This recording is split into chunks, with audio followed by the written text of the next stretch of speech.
But then she started asking so many questions. Okay, well, his toenails need to be cut and blah, blah, blah, blah. And then I said, you know what? I said, bring him to my job. So I gave her my job number, address, and she brought him to my job. Okay. I'm thinking that's okay. Okay, I'm thinking, all right.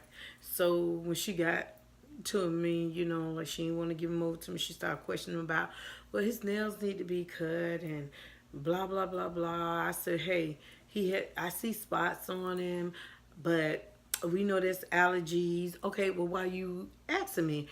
He has his medicine. He's taking all his medicine he need to take. The toenails is not real serious right now. I said, let me just get my dog. Okay. So that's all good and fine and done. So I was at school a couple of days later after that happened, and it was someone was visiting me, staying at my house. So one of my sisters in the church. Um, so when I got home, she came. She said, Sister Smith, we call each other, you know, Sister Smith. Somebody, the police came. The animal police came by. The animal police came by, and they asked to see Buddy. What? And she said, I told them that you weren't here, and could they come back when you were here? But they said that they can't come back, that they have to see him right then and now. They would have got a door shut in their face because, first of all, that ain't my house.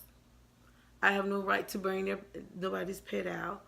I would have shut the door in their face. But I wasn't worried.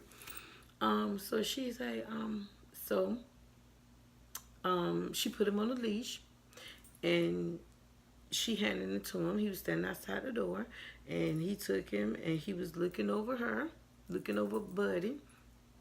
And he said, this dog is not being abused. I'm finna close this case. The only thing he do need is his toenails cut, but he's not being abused. I'm closing this case right now. And gave my dog back. I said, okay. Okay. So, you know what my flesh did, right? They wanted to act up worse. But I had the lady number because the lady had called the police, animal police on me. So I texted her a long message. And the reason why I texted because I don't want her to say I called and threatened her. But I texted her a long message saying that blah blah blah, they closed the case and I knew it was you that did it. Be careful what tree you bark up because I am the Lord's child. And just went on. But it was something, it wasn't threatening to her, but just telling her to be careful because I'm the Lord's child and the Lord don't like you to mess with their children, his children. So she never texted me back because I was waiting. So yeah, so I'm like, now why does she want this dog? Now when we was talking, she said she already have other dogs. Okay. Then you got the animal shelter, the pet shelter. You can buy you some dog. She said she paid $100 a month for dog insurance so she can afford to buy her dog. So I'm like, why do she want this dog? Buddy, why? So I said, let me see how much Buddy costs because he's not a mutt. He's a full breed. So I went and lit up Jack Russell with a little terrier in him between $800 and $1,000. What you say? So I see why she want this dog. And how I got the dog, I got it from the dog pound. They was, at the time in Orlando, they was, you can go and adopt a dog for free. So I got it from a dog pound. I didn't know the value of the dog at all. So it just bothered me for that time. But then I also put on there, now you go enjoy your animals and I'm finna enjoy mine. So that was it. After that, so that's one story. She got nerve. The second story is no sooner than after that, my car was acting up. And I had been taking it to get it checked on.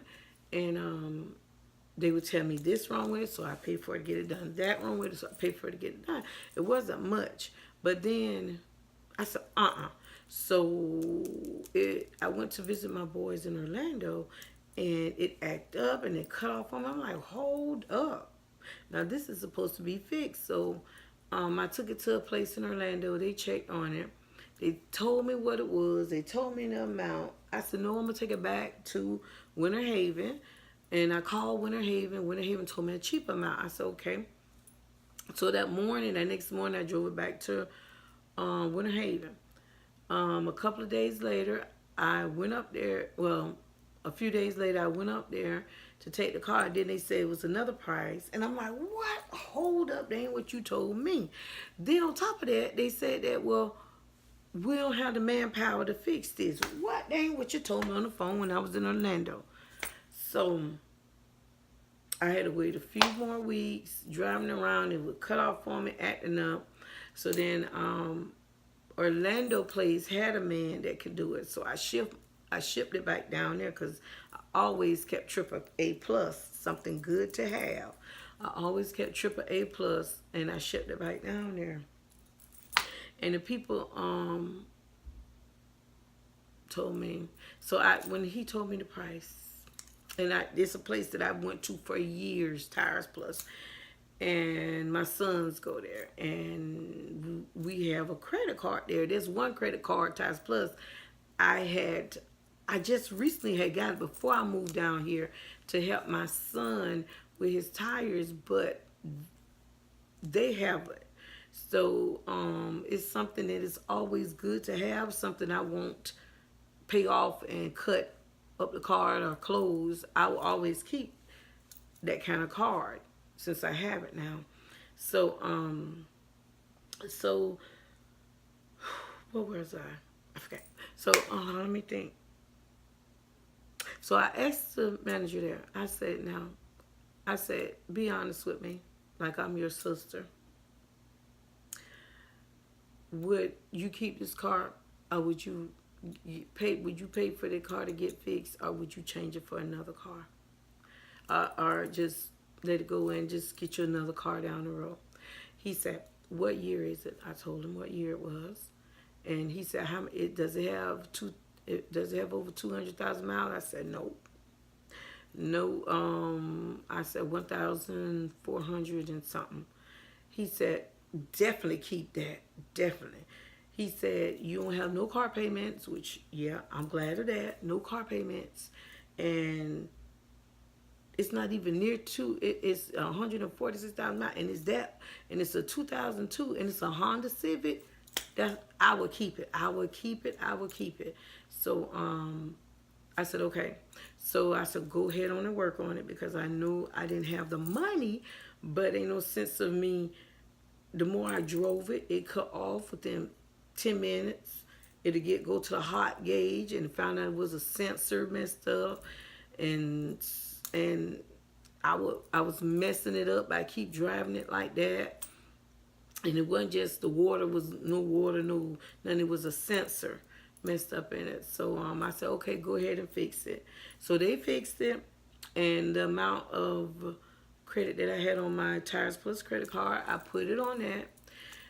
The total of it was what came up to 1,900, because when they got into it, they said, well, the hose is old and it looked like it's cracking in it, which I had was told that way previously, from Firestone here in Winter Haven when I was having it checked out, that soon that'll need to be done. So I said, go ahead and did it. So that added. And then also they said, well, why we have all this? Oh, your timing belt look bad, which 2002, and it haven't been changed. It's the one owner, but it never been changed. And they were saying it's kind of looking rough. I'm like, yes, change it. So that's why it was 1,500, but then that's why I brought it up to 1,900. They didn't charge me for the labor, but they charged me for the part.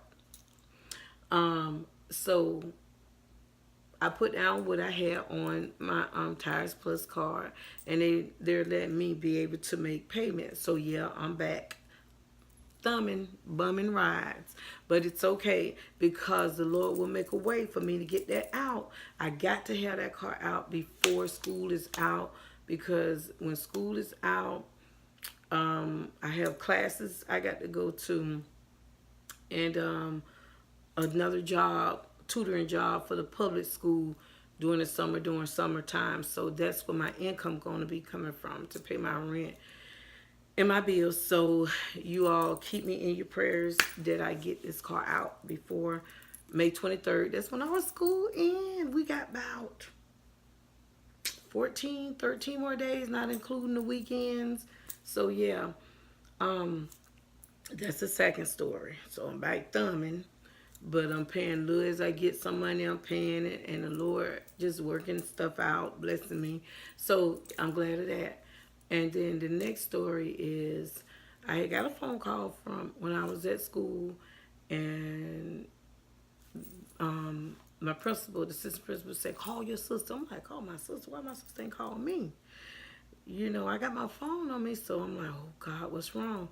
So I called her, and my dad had passed out, and when he passed out, he threw up blood. Yeah, I know. To make a long story short, they took him to the hospital. Our bishop of our church told him to stay there and let him check him out because he wasn't going to stay. He's that type, because he had did this before about 2 or 3 years ago, and they took him in the hospital. My sister said he left out with a bandage on his head and his shoes in his hand, checked his own self out. So the pastor and our bishop, he obeyed, and they checked him out. They put a camera down in his stomach. Come to find out, it was a cyst sitting on top of his stomach, and on top of the cyst was an ulcer, and it had erupt. And blood was all in his stomach. And the reason why he got dizzy and passed out is because he was losing blood, and it was in his stomach. And that's why he was losing blood. So he passed out. He did bust his head open in the back. They stitched that back up. So they operated on him the next day. They got it out. They put a tube in it to drain all that stuff out. I'm talking fast because my time is going. And I went down and visit him. That's why I did my last week video when I said the surrounding looked different. I was visiting him in Tampa, staying with him because my sister had to fly to a church meeting in Orlando and Georgia. So I went down to stay with him. It was sad because I couldn't get to him because I didn't have a car. And I'm like, somebody, so I caught the train there. So I wasn't able to get there when he was going into operating, but I was able to get there after that. So yeah, my sister was with him, my nephews were with him. So I thank the Lord for all of that. So he's doing fine. They took the tube out of his stomach. Well, actually, he pulled his own tube out because he told the nurse, "God, so-and-so, you hurting me. I pull my tube out myself." And he pulled his own tube out in the doctor's office. And I thank the Lord that he's doing fine. He went for his checkup. They said he's doing fine. There's nothing to worry about. So I thank the Lord for that. He just got to build his blood back up. And what else? Is there anything after that? If it is, I'm going to have to tell you in another video, which I feel that it is, but I'm going to have to tell you in another video. Keep in mind, I got to hurry up and quit this because it's going quick. Love you. God will always make a way. I don't know when, I don't know where, and I don't know how. We just got to keep trusting in the Lord and ask the Lord to make haste and take us through. Love you.